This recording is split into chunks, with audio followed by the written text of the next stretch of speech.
Retour des vraies voix avec Philippe Bilger, Yael Mellul, N'Golo Kanté. Et juste avant de lancer notre troisième débat, on va écouter, j'ai dit N'Golo Kanté, Abdoulaye Kanté. Oh non, je sais pas pourquoi j'étais au milieu de terrain de l'équipe de France.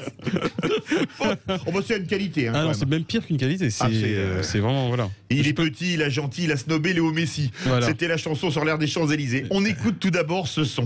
Je trouve assez insupportable quand on entend répression policière, quand on entend violence policière. Ne parlez pas de répression ou de violence policière. Ces mots sont inacceptables dans un état de droit.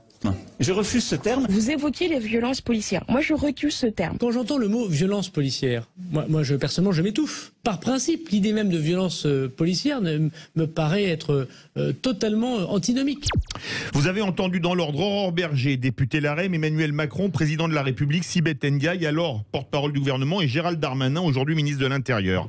La vidéo a choqué et indigné les Français. Une vidéo où l'on voit un producteur de musique appréhendé parce qu'il ne portait pas de masque se faire tabasser durant 7 longues minutes, où il a reçu coups de poing, coups de pied, coups de matraque, des insultes. Sale nègre a fusillé à plusieurs reprises. Très vite, les positions ont été suspendues provisoirement. Hier, le ministre de l'Intérieur, Gérald Darmanin, a demandé leur révocation. Ces 4 policiers sont entendus cet après-midi même par l'IGPN, l'inspection générale de la police nationale. Producteur de musique tabassé, est-ce la faute du gouvernement qui a toujours nié les violences policières? Pour le moment, vous êtes 67% à dire oui, et vous pouvez réagir au 0826 300 300 et sur Twitter. On va commencer avec vous, comme vous êtes le policier. On a entendu ces 4 sons de une députée et 3 ministres ou anciens ministres. Est-ce que cette vidéo ne donne pas tort au gouvernement qui, depuis le début, dit qu'il n'y a pas de violence policière en France? C'est un sujet qui est très grave quand même. C'est clair. Très grave, et je pense que effectivement, aujourd'hui, moi ça fait 21 ans que je suis dans la police, et je porte l'uniforme parce que je suis fier de porter l'uniforme pour être utile à notre société. Voilà. Mais effectivement, je ne peux pas me sentir concerné quand je vois des policiers, collègues, qui s'adonnent à ce genre d'acte, qui est totalement inacceptable. Inacceptable, c'est une réalité. Le problème des violences en question, donc on dit toujours violence policière, violence légitime, c'est une question c'est une violence illégitime. Pour moi, j'appelle ça parce que on a le monopole en tant que de la violence pour pouvoir arrêter voilà, l'usage de la force strictement nécessaire. Là, concrètement, ce n'était pas le cas. C'était totalement disproportionné, et j'ai une pensée effectivement pour Michel Zecler par rapport à cela. Maintenant, le fond du problème, c'est que je pense qu'effectivement l'administration, je parle de mon administration policière, il est temps aujourd'hui de reconnaître certains mots. Voilà, il est temps de reconnaître certains mots et pouvoir entendre aussi ces personnes-là, justement, à laquelle on fait face, qui sont victimes de ce genre de phénomène, qui pour moi est acceptable. Mais pour l'instant, je pense aussi aux 150 000 policiers qui font très correctement leur boulot. Ça, il n'y a rien à dire.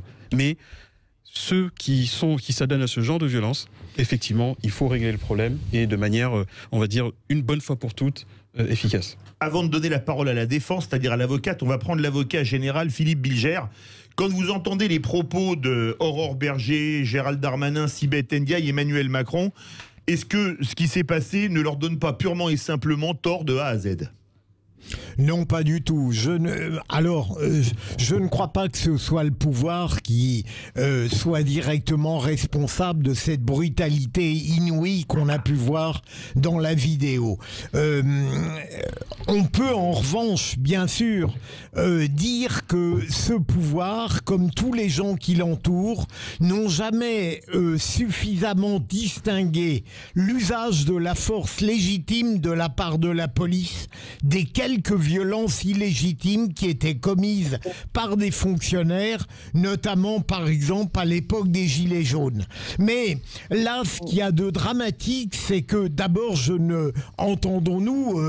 n'ai pas une stupéfaction absolue, on ne m'apprend rien en me disant que des fonctionnaires de police, heureusement très rares, sont capables d'exercer des violences totalement scandaleuses.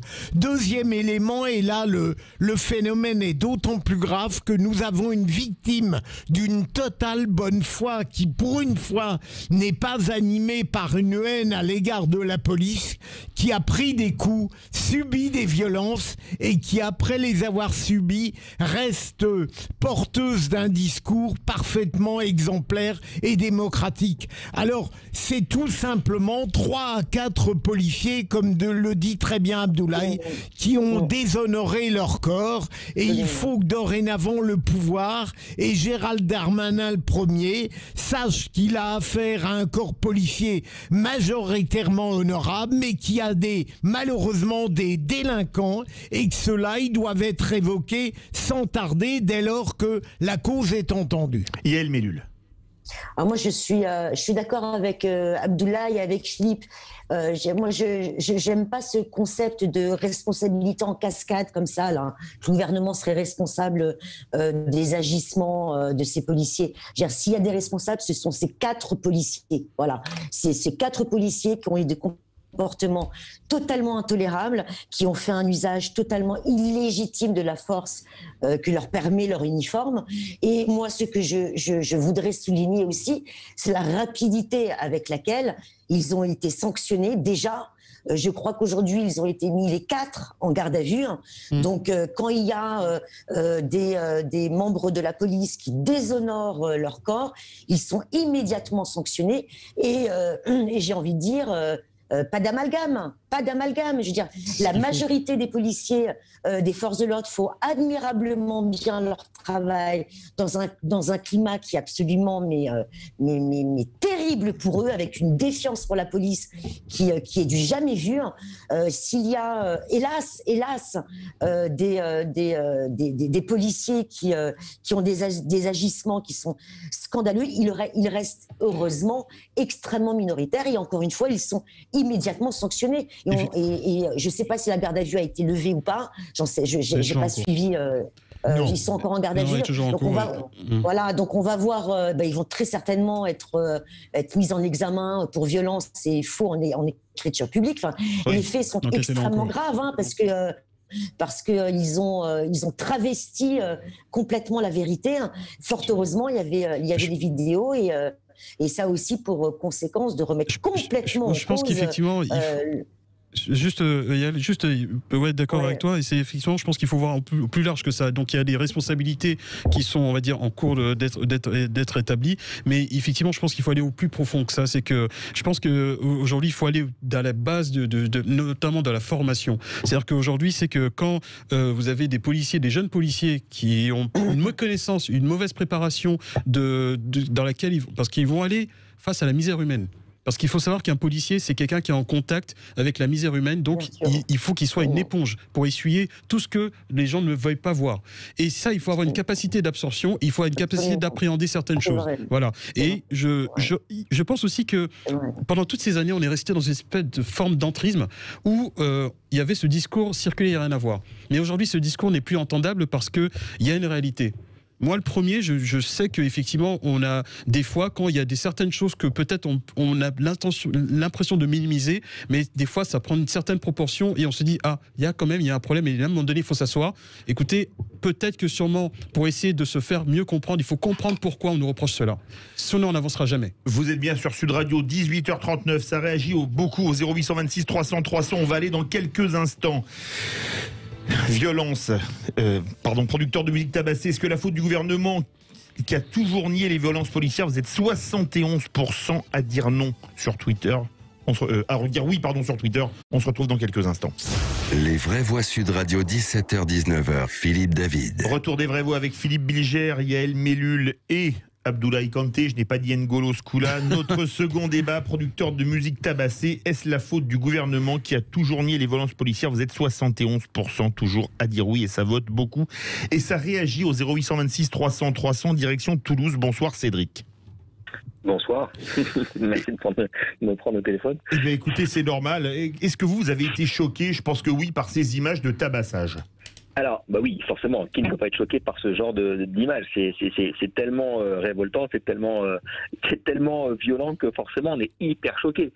Mais moi, je voulais dans un premier temps remercier ce fameux Michel pour son attitude républicaine et pacifiste, parce que je vois que c'est vraiment un grand monsieur. Il a réagi comme il fallait. Il est resté tout à fait le plus zen possible dans cette attitude qu'on aurait tous imaginé mourir. Et en effet, il a failli mourir.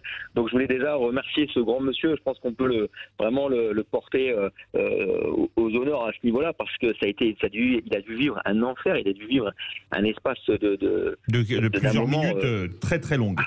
Exactement. Donc c'est pour moi très très compliqué. Ça a dû être très compliqué. Et je pense que dans cette histoire, les grands responsables, contrairement à ce que dit Yael, je suis désolé, mais je vais la contredire, c'est que les chiffres que demande le gouvernement à ses policiers sont tellement difficiles à tenir que forcément il doit avoir une pression phénoménale. Donc heureusement, je pense qu'on n'est pas contre la police en général. Heureusement, ils sont là pour nous protéger. Mais on est quand même contre, bien sûr, ces brebis galeuses qu'il faut absolument mettre à l'écart, ces ripoux. Il y en a, je pense, beaucoup moins, heureusement, que les policiers en général. Oui. Et quand on écoute Linda Kebab, qui est pour moi quelqu'un que vous avez souvent... qui est venu chez André Berkoff il n'y a pas longtemps. Voilà. Moi, je l'écoute et je suis admirateur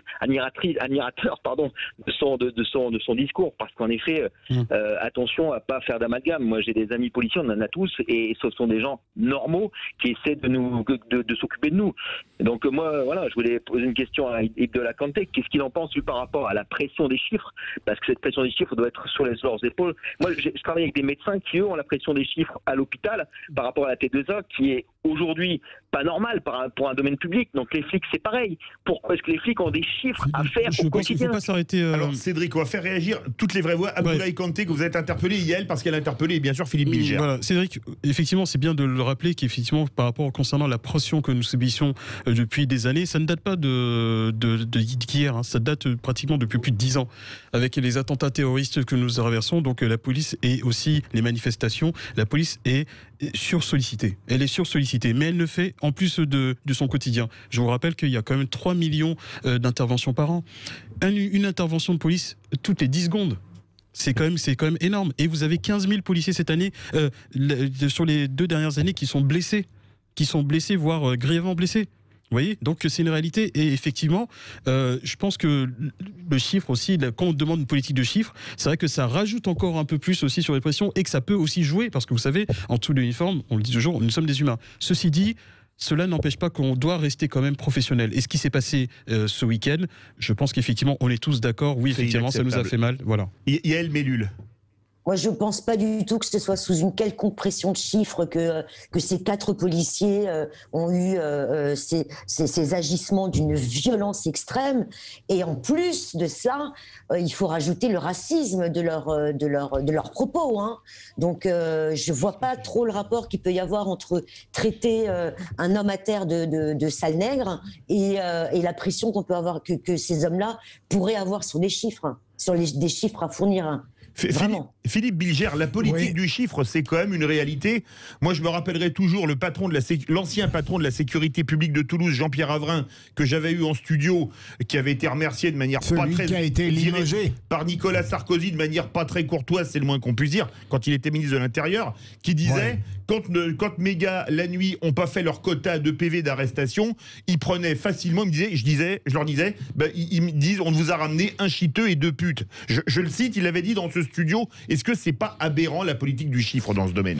Je ne crois pas que ce soit fondamental dans l'explication de ce qui s'est déroulé et qui est inouï de brutalité. Si je peux juste faire un rapprochement, il ne faut pas oublier cette affaire de violence illégitime de cet article 24 qui était un article nécessaire et que le gouvernement, par sa gestion erratique, a trouvé le moyen de mettre à bas. Deuxième élément, Je crois plutôt dans l'explication qu'a donnée Alain Boer pour expliquer parfois les dérives graves de certains policiers. C'est qu'ils accumulent, à force de n'être pas respectés et en même temps d'être exigés en permanence sur le terrain à la seconde où on les sollicite, une série de frustrations qui parfois débordent de manière scandaleuse. Mais oui, Yael, oui. Est-ce qu'on pourrait pas juste dire qu'on a affaire à 4 connards, point? Enfin, je veux dire, sans qu'on ait à trouver... C'est le cas, sûrement. Voilà, sans qu'on a contextualisé, à chercher, chercher des justifications psychiatriques, psychologiques, psychiques, ou que sais-je. Voilà, je veux dire, on peut donner toutes sortes de voilà. On peut donner toutes sortes de justifications, mais je crois qu'aussi qu'il faut je pense aussi reconnaître que on peut être fatigué ou quoi que ce soit, mais ça ne justifie pas encore certains actes. Voilà. Et après, sinon. Non, mais et ça s'est passé dans le 17e arrondissement de Paris. Oui, c'était pas dans un quartier qui craint. C'est un très beau quartier de Paris, le 17e. Mais c'est pas le problème du quartier.